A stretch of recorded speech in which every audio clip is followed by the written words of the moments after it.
Il faut faire attention. Tout n'est pas rigolade, bien-aimés. Vous rigolez, mais eux, ils savent ce qu'ils sont en train de faire dans votre vie.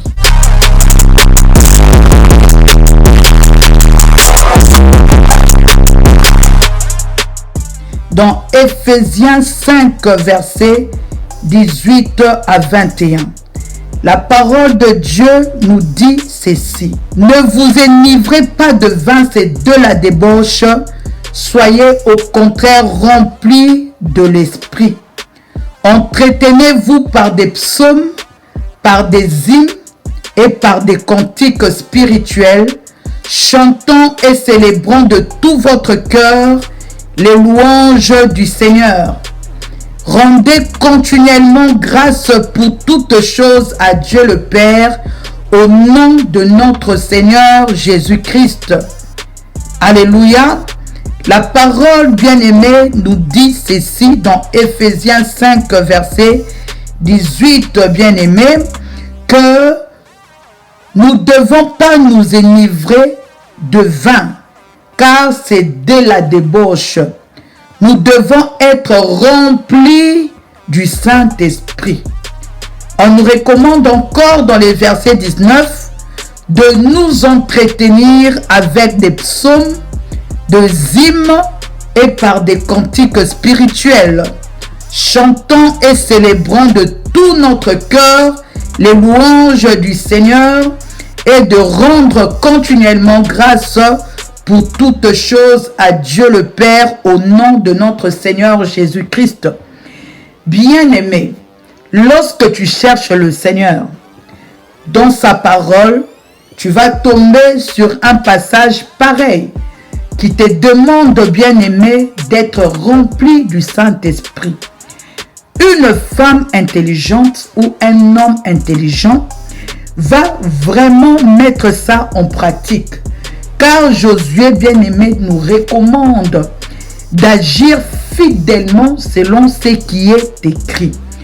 Donc, une personne qui est intelligente va vraiment vouloir être remplie du Saint-Esprit en demeurant dans la présence de Dieu dans la prière.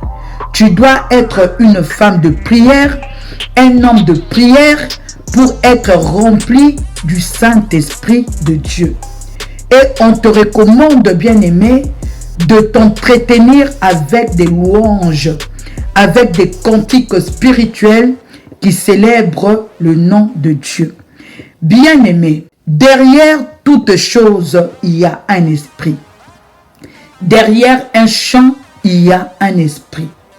Lorsque Dieu te recommande, bien-aimé, de t'entretenir avec des cantiques spirituels, de le louer continuellement, bien-aimé, ce n'est pas pour Dieu, c'est pour toi.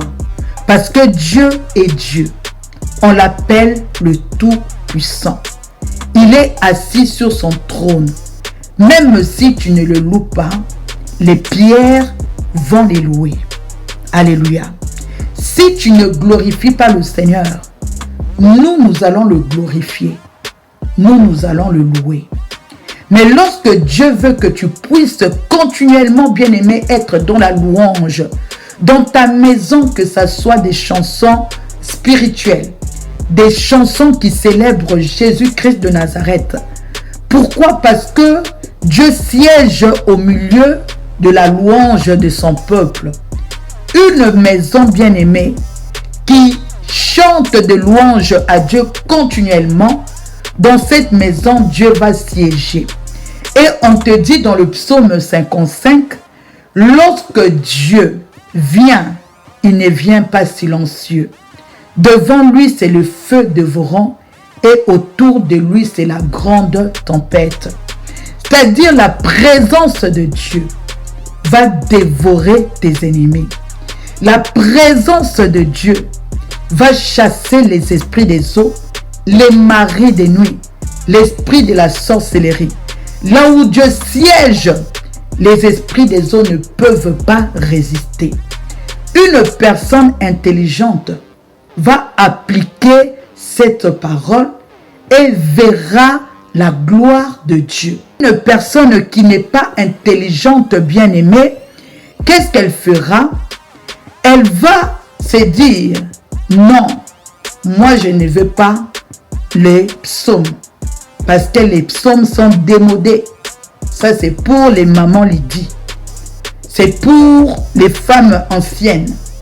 Nous sommes des jeunes. Nous sommes des Parisiens. Nous sommes des Quinois. Nous sommes de Gabonais. Alléluia. Nous avons vécu dans la ville. Nous, c'est la musique du monde. Nous, c'est le pétage. Bien-aimé, derrière tout chant, il y a un esprit. Toi, tu ne veux pas glorifier le Seigneur. Tu ne veux pas chanter les chants de notre papa, le feu Alain Moloto. Toi, tu veux pétage. Tu ne veux pas chanter les chants que Dieu a inspirés à notre papa à Toms. Toi, tu veux pétage. Est-ce que tu connais l'esprit qui est derrière le pétage? Lorsque tu écoutes ces chants, est-ce que ces chants glorifient réellement le Seigneur? Parce que Dieu veut que nous puissions nous entretenir avec des chants qui les glorifient. Le chant pétage, bien-aimé, ça glorifie le Seigneur? Je ne pense pas. Tu connais l'esprit qui est derrière ces chants? Je ne sais pas si tu connais. Mais une personne spirituelle a l'esprit de discernement. Toi qui es une femme sage, tu vas appliquer la parole. Mais la femme insensée, l'homme insensé va danser pétage. Et lorsque maintenant vous allez commencer à danser pétage, à parler, n'oubliez pas, lorsque tu crois, tu parles. Et puis ça va te pousser à faire, à appliquer. Et tu vas parler pétage, tu vas appliquer pétage. Et lorsque tu crois à ces chants-là, tu les verras s'accomplir. C'est-à-dire l'esprit de pétage, bien-aimé, va prendre possession de ta maison. Et toi, femme, qui emmène ce chant pétage, lorsque ton mari va commencer à découcher, ne pleure pas, parce que ça, c'est l'esprit de pétage. Et le mari dira aussi que maman, sorry, parce que j'étais dans le pétage. Il va t'emmener la maladie dans le pétage. Il va commencer à te tabasser, bien-aimé. Après, lorsque tu vas pleurer, tu auras mal. Il va dire que, excuse-moi, c'est le pétage. Il faut faire attention. Tout n'est pas rigolade, bien-aimé. Vous rigolez, mais eux, ils savent ce qu'ils sont en train de faire dans votre vie. Écoutez la parole de Dieu et pratiquez la parole de Dieu. Et c'est pareil pour toi, homme. La femme, lorsque vous acceptez l'esprit de pétage, vous parlez et vous allez créer ce comportement dans votre foyer. La femme qui est censée être soumise, c'est-à-dire te respecter, elle va commencer par te manquer le respect. Et lorsque tu lui parleras, elle dira que non, excuse-moi, j'étais dans le pétage. Et petit à petit, le diable va commencer à prendre possession de votre maison. Et un jour, messieurs, la femme te brûlera et elle dira que c'est le pétage. Faites très attention. Tout est permis, mais tout n'est pas utile. Comme les enfants aussi vont adopter ce style de vie que vous, parents, vous avez emmené, ou soit vous êtes en train d'emmener dans votre maison, il y aura l'inceste dans vos maisons et les enfants vont dire que c'est le pétage. Bien-aimé, marchez selon la parole de Dieu. C'est comme ça que tu réussiras.